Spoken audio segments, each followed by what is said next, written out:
You can deposit splits into your bank account. That's the topic of the video today, guys. Share a quick story with you. Had a conversation with an agent yesterday, and her and I have been having conversations probably for the last 4 to 5 months or so. She's changing brokerages, so she's leaving her brokerage right now that she's been there for 2 years, a low fee or flat fee brokerage. And the reason that she wants to leave is because her business has been declining for the last 6 to 8 months. She hasn't closed any deals for the last 4 months, I think, and she's not really seeing that much value being there. The support is at average, and she just feels like she's part of like a large company that has like 3,000 or 4,000 agents. She kind of feels like she's lost. So she's seriously considering joining us, but she's also considering another brokerage, which is very similar to the brokerage that she's leaving. Low fee, a flat fee company, thousands of agents. And I asked her a question. I said, hey, just out of curiosity, help me understand, like, what is the reason for you actually thinking of possibly joining that brokerage? And she said, well, Alan, I'm going to be able to save more money because they charge lower fees than my existing brokerage. I said, okay, all right. I asked her if I can make an observation and give her my thoughts on it. And she said, yeah, absolutely. So first and foremost, I know, don't get me wrong, saving is important, but if you don't make enough money,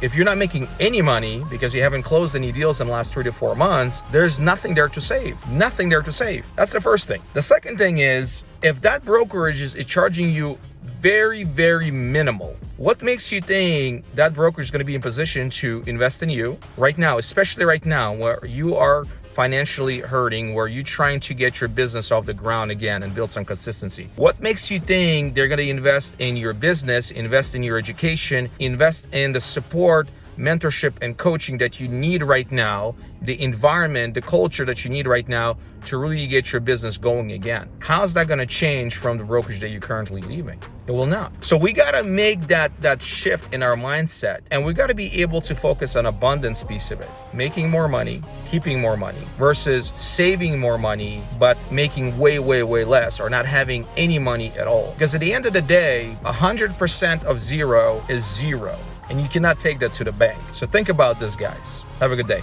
Bye.